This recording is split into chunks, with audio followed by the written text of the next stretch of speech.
In studio right now, local singer, dancer, all-around performer, actor, choreographer, probably can cook. I don't know. Probably got all kind of talents. LLeraj. Hey, hey, hey. Oh, that's your stage name. Yeah. Right? Okay, we'll get into it in a minute. But also, we got a special guest sitting in to actually who wants to interview you. One of your fans, I guess. My daughter, Camille. Hello. Camille Camm is in the studio right now. How you doing, sweetie? I'm good. How you feel? How you feel being on the radio? Feels good. Huh? It feels good. It does? Yeah. Smiling so much. Smile all over the Always place. smile. I had to bring Camille in because Jamil was getting out of hand, and so I had to bring some backup in the But studio. this is what happened. She sat down with me, and then we realized that our names are spelled exactly the same, except for the one first letter. Yeah. And so we teamed up together, and now she's on my side. Yeah, I'm on her yeah. side. We're against you. Yeah. Oh yeah, for right now. So it backfired. Until we get home, you know, different story. Right, I we won't need worry money. about that. Till you Exactly. need money. That's how it goes. Those See? are daddy's girls. See, that's how right. it's supposed to go. That's right. You're going to need some money. That's right. Very soon. So, Camille, you want to lead the interview with LLeraj? How did you come up with your stage name, LLeraj? One summer, me and my cousin Cordell, which is actually my aunt's son, and we were sitting on the porch, and we were going through names for some reason. I don't know why. And he was like, why don't you think of a name that's like really cool? Like, what is your name backwards? And I was like, I don't know what my name backwards is. And he was like, I think it's LLeraj. And I was like, LLeraj. LLeraj. And it just stuck with me. That was like probably like 4 years ago now. And so even in high school, it's been LLeraj. So that's what I stuck with. That's how I came up with it. So that's what people call you, like, from Yeah, that point even on? my marching band hoodie that I have from school has LLeraj on the back. And it's hard to spell, too. LLeraj. Yep. Okay. And it's on my arm. I got a tattoo. That way I Really? can't change it. Yeah. That's very interesting. So what does it read when you look in the mirror? When you're flexing in the mirror, what your name say on your arm? It says Jarrell. Okay. So in other words, you can look in the mirror to remind you of who you is. Right. Mama named me Jarrell, my name Jarrell. Exactly. But on stage, you are LLeraj. LLeraj. Right? That's pretty cool. At what age did you start singing? I started singing at the age 4. And when you're that young, you don't really know you can sing. But I was in plays in school and stuff like that. And it was some song out, I forgot the name. I don't know who the artist is. But we were at the carnival, me, my mother, and my Aunt Brenda. And my mom, she played the song, and I started singing it. Because we didn't have money to get into the carnival. We were sitting above where you could watch the carnival from the top. The ghetto carnival. Right, so we would just watch it. On the hill. I was wishing I was on the ride. Torture, though. You take a kid to a carnival. We're not going in. We ain't going here. You I can watch brought it you from a corn dog and some chips, and we gonna watch the carnival. We ain't going in. So we just watched it, you know. And, like, she played the song or whatever, and I started singing. Aunt Brenda was in the car next to us. So she was like, Brenda, come over here. Jarrell can actually sing. And she turned it down a little bit so she could hear me, and I was singing. Really? So ever since then, she's been supportive of my singing and pushed it. So does the musical talent run in your family? Oh, yes. Both sides. Yeah, because your mother is who? Sabrina Hood. Yeah, that's 2 words that says it all right there. And your daddy is James Hall. That's right. Now, you probably you were not born, of course, but your father and I were on a band way back in the late 70s, Cuffs and Sleeves. We were one of the first premier R&B bands here in Lynchburg, and Jay was on guitar and I was his vocalist. So I remember and I know your mom and dad very well. So I'm not surprised that you're as talented as you are. You know. What motivated you to start singing?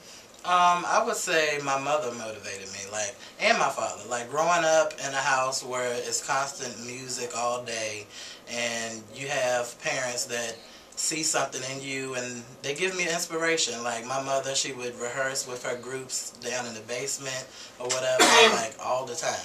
And I would go down there wishing I could sing and perform with them.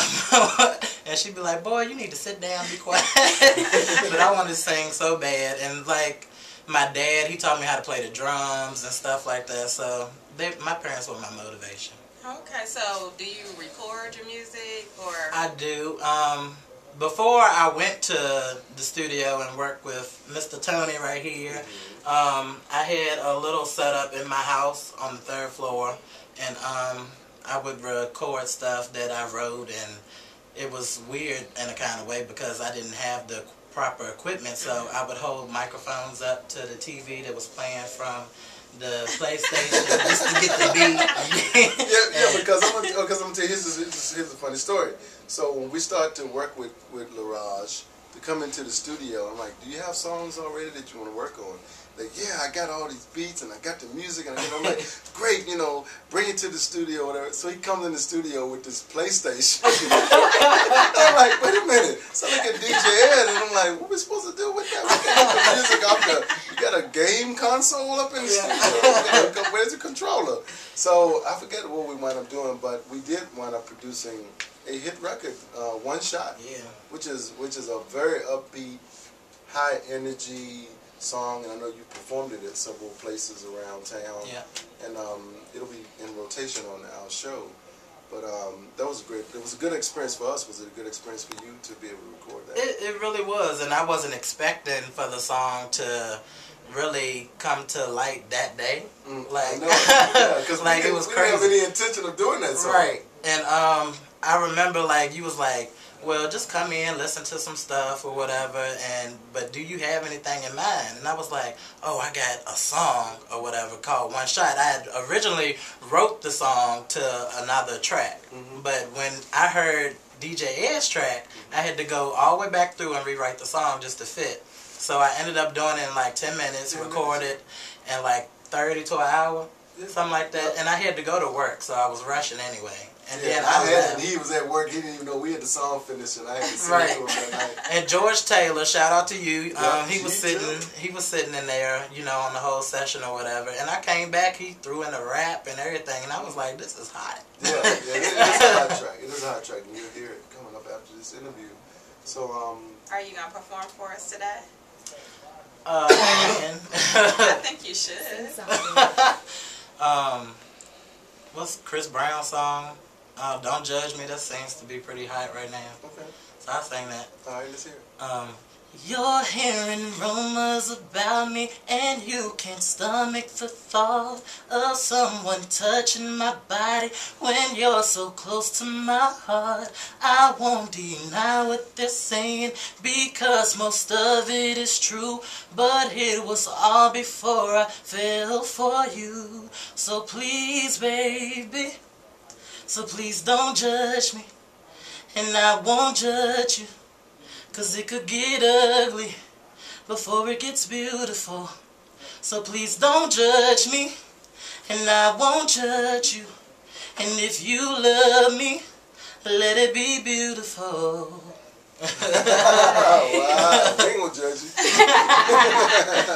I saw you. I had the pleasure of seeing you and some other guys perform that at Phase 2, and the crowd went bananas. I mean, you guys sounded better than the original recording. You had your harmonies. You still do stuff with those guys as well? Or you well, solo now we are all solo artists anyway, but we're going in different directions right now. Everybody wants to work on their solo career, which is understandable.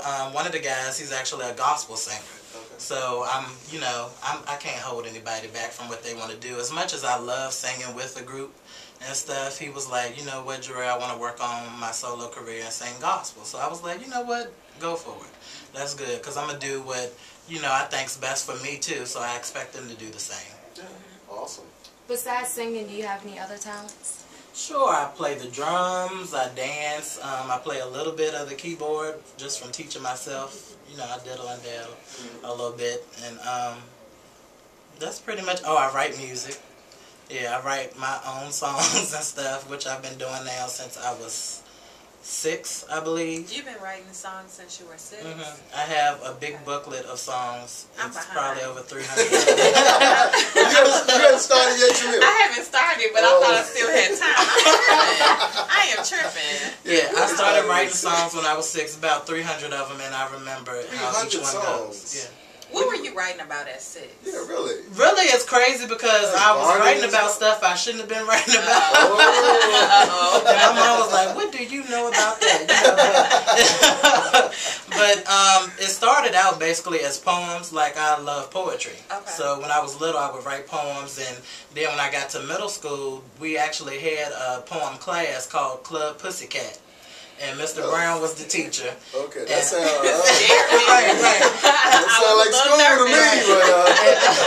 But, and we would get in front of the room and read that poem, and they would do their little snaps and stuff. So I love that class, and that's kind of where it all started. I think the teacher had just gotten back from Vegas. Yeah, we used to laugh at the name.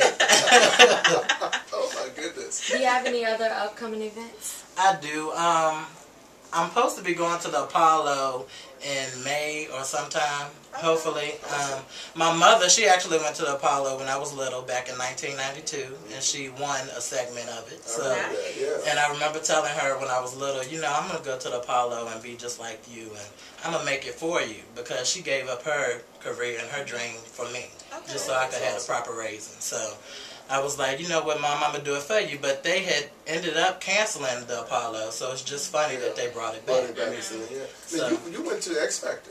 I did. I went to the X Factor. I made it through 3 rounds, and that was an exciting experience, but a little bit somewhat stressing too, because you're standing in lines for 12 to 6 hours a day, and then you're not eating. I know I don't eat like when I have to sing, just because it messes with your vocal cords. And already standing outside in the weather, I didn't want to take any chances and sound messed up in front of the judges. So I would imagine that whole process on those shows is pretty intense. Like, you don't see that behind the scenes of all the lines and the waiting, and then you don't get to even get in front of the judges sometimes. Right. No, I didn't get to meet the judges, and they did a lot of camera tricks, so I was a little mad at that too. Like, they tried to make it look like it was more people there than it really was. So we would have to walk back and forth from one side of the building to another. Behind the scenes. I don't know. And I was like, okay. But when they showed it on TV, the judges were there. And I was like, see, this is not even right. Watch out for that trickery, man. But they got us hyped by bringing the trucks in and driving them around and saying, "Oh, are those the judges?" And the judges weren't really there. Man, I'm not going to be able to look at it's not going to be the same. You ruined it for me. I'm sorry. Behind the scenes scoop there. Anyway, LLeraj, thank you for coming in. Yes, thank you for having me. Enjoyed the interview. Your song is hot. We'll be pumping it. And we hope to see you come back in the future. Do some more stuff with us. Be on the show. And we hope to see you around town in some shows. Camille Camm, thanks for the interview. Thank you. Tell Barbara Walters to watch out. She is retiring. She's retiring. Well, there you go. There you go. And it didn't even make you cry. She is, Baba Wawa.